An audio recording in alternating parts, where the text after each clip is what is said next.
Hello everyone. मैं मिथुन सिंह स्वागत करता हूं आप सभी का। आशा करता हूं आप सभी बहुत अच्छे होंगे। बात करेंगे कोल्हान यूनिवर्सिटी के बीएड सेकेंड ईयर के प्रीवियस ईयर क्वेश्चन पेपर की। पेपर था आपका पेडागोजी ऑफ इकोनॉमिक्स। पेपर का जो कोड है वो है 7A। 2025 में आपकी परीक्षा संपन्न हुई थी, उसी का क्वेश्चन पेपर आपके साथ में साझा कर रहा हूं।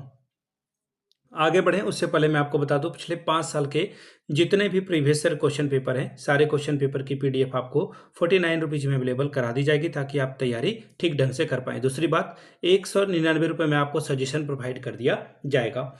अब आपके मन में आ रहा होगा कि ये सजेशन क्या होता है। सजेशन यानी कि वेरी वेरी इंपॉर्टेंट क्वेश्चन, ऐसे सवाल जो एग्जाम के पॉइंट ऑफ व्यू से बहुत इंपॉर्टेंट है, आंसर के साथ आपको प्रोवाइड कर दिया जाता है। याद रखिएगा, इसके साथ आपका जो PYQ है वो आपको फ्री ऑफ कॉस्ट अवेलेबल करा दिया जाएगा सजेशन के साथ ही। अभी सजेशन देखिए बनता कैसे है, तो हम लोग पिछले 10 साल के PYQ को स्कैन करते हैं और फिर इसे तैयार करते हैं। दूसरी बात, आपका जो लेटेस्ट एग्जाम पैटर्न है उसको ध्यान में रखा जाता है। तीसरी बात, आपका जो सिलेबस है, सिलेबस में जो टॉपिक है उसके आधार पर इसे तैयार किया जाता है। और आखिर में मेरा खुद का एक्सपीरियंस, मैंने बीएड एमएड कर रखा है और पिछले 2-3 सालों से अलग अलग यूनिवर्सिटीज़ में सजेशन देने का मैं काम कर रहा हूं। अगर मैं बात करूं BBMKU कोल्हान हो, नीलांबर पीतांबर हो, सिद्धू कानू मुर्मू हो, BBMKU विनोबा भावे, रांची यूनिवर्सिटी, इन जगहों पे मैंने सजेशन देने का काम किया है और काफ़ी अच्छी सफलता मुझे मिली है। अगर आप भी सफलता के भागीदार बनना चाहते हैं तो यहाँ से मेरी ईमेल आईडी आप देख लें, yourmithunsingh@gmail.com पे आप मुझे मेल कर सकते हैं। इंस्टा पे अगर आप हो, डू फॉलो मी @imithunsingh। बाकी आप मुझे व्हाट्सअप कर सकते हैं 7979054474 पे। तो चलिए, पेडागोजी ऑफ इकोनॉमिक्स वाले क्वेश्चन पेपर को हम लोग देखेंगे कि किस तरह का सवाल पूछा गया था। यहाँ से आप देख पाओगे पेडागोजी ऑफ इकोनॉमिक्स का ये पेपर है, 7A का ये पेपर 2025 में आपकी परीक्षा हुई थी। 40 नंबर का पेपर है। 18 अगर आप लाते हो तो इस पेपर को क्वालिफाई कर जाओगे। समय मिलता है आपको 1.5 घंटे का। अब यहाँ से देख लीजिए, ग्रुप ए की बात करते हैं। वेरी शॉर्ट टाइप के सवाल हैं, यानी कि MCQ सवाल हैं। सीधी सीधी बात है, एक एक नंबर आपको यहाँ से मिलेगा। The book title principle of economics was written, अर्थशास्त्र के सिद्धांत नामक पुस्तक को किसने लिखा है, ये सवाल आपसे जो है पूछा गया है। ये सवाल आपसे पूछा गया है, आपको जो है इसका जवाब देना है। ऑप्शन आपके सामने देखिए क्या है।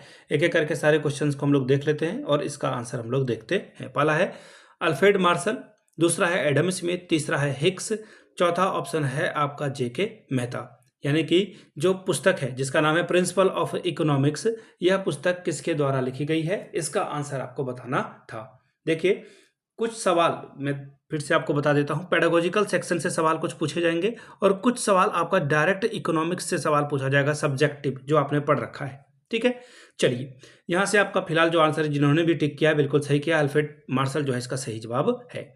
अगला सवाल देखिए क्या बोला गया है। Economics is a science of a wealth related with man, अर्थशास्त्र मनुष्य से संबंधित धन का विज्ञान है। यह बात किसने कहा था, तो JS मिल के द्वारा यह बात कही गई है। स्टेटमेंट वाले सवाल हैं, अगर आपको पता है तो पता है, नहीं तो आप कुछ नहीं कर सकते हो ऐसे सवालों के लिए।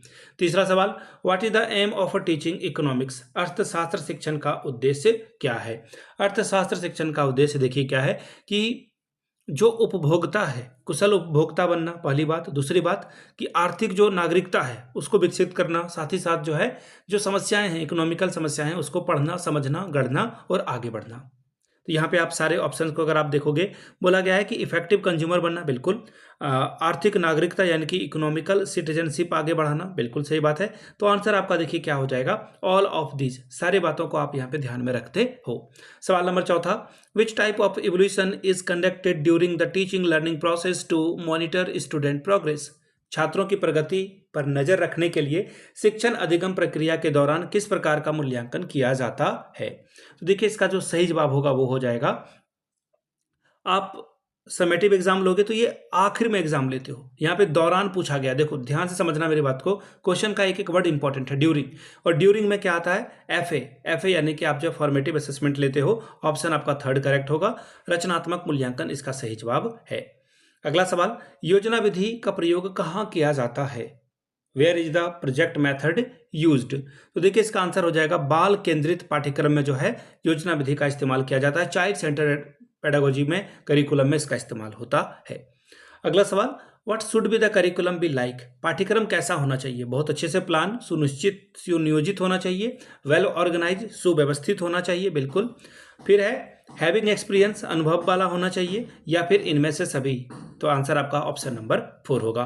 अगला सवाल, the text book method is a dash method of a teaching. पाठ्य पुस्तक विधि शिक्षण की कौन सी विधि है? ट्रेडिशनल विधि है, आधुनिक है, या फिर दोनों, या इनमें से कोई नहीं। तो देखिए जो किताब है वो ट्रेडिशनल मेथड है, बहुत पुराने से जो है किताबों से पढ़ाया जा रहा है। ऑप्शन नंबर आपका 1 करेक्ट होगा। अगला सवाल देखिए क्या है, what is the most important thing to consider when using resource material. सहायक सामग्री के प्रयोग में सबसे प्रमुख बात क्या होती है? तो देखिए यहाँ पे बोला गया है कि जब सहायक सामग्री यानी कि टीएलएम की बात हो रही है, वो अट्रैक्टिव हो, सब्जेक्ट से रिलेटेड हो, राइट हो, या फिर ब्राइटर चमकीला हो। तो देखो आप टीएलएम का इस्तेमाल क्यों करते हो? ताकि सब्जेक्ट को आप ठीक ढंग से पढ़ा सको। तो अगर वो विषय से संबंधित नहीं है तो फिर कोई काम का है नहीं। ऑप्शन 2 आपका करेक्ट हो जाएगा। What needs to be ensured when using each resource material. प्रत्येक सहायक सामग्री का प्रयोग में क्या सुनिश्चित करना जरूरी है? ध्यान से समझिएगा, फिर से बोला जा रहा है कि रिसोर्स मटेरियल का इस्तेमाल आप कैसे करेंगे। तो इसका देखिए आंसर जो है वो हो जाएगा कि स्टूडेंट आपका जो है पार्टिसिपेट करे। टीचर के स्टेटमेंट से ज़्यादा इंपॉर्टेंट क्या है? टीचर का नहीं बल्कि स्टूडेंट का सहभागिता। ऑप्शन 3 आपका करेक्ट होगा। What is the nature of evolution. मूल्यांकन की प्रकृति क्या है? गुणात्मक, मात्रात्मक, या फिर दोनों। तो देखिए सबसे बेहतर आंसर तो होगा गुणात्मक यानी कि क्वालिटेटिव, लेकिन यहाँ पे आप जो है एवोल्यूशन करते हो तो दोनों तरीके से करना ज़्यादा बेहतर है। ऑप्शन 3 आपका करेक्ट हो जाएगा। आगे देखिए ग्रुप बी की ओर हम लोग बढ़ते हैं। सवाल नंबर पहला शॉर्ट टाइप के सवाल हैं, 5 दूनी 10 नंबर आपको यहाँ से मिलेगा।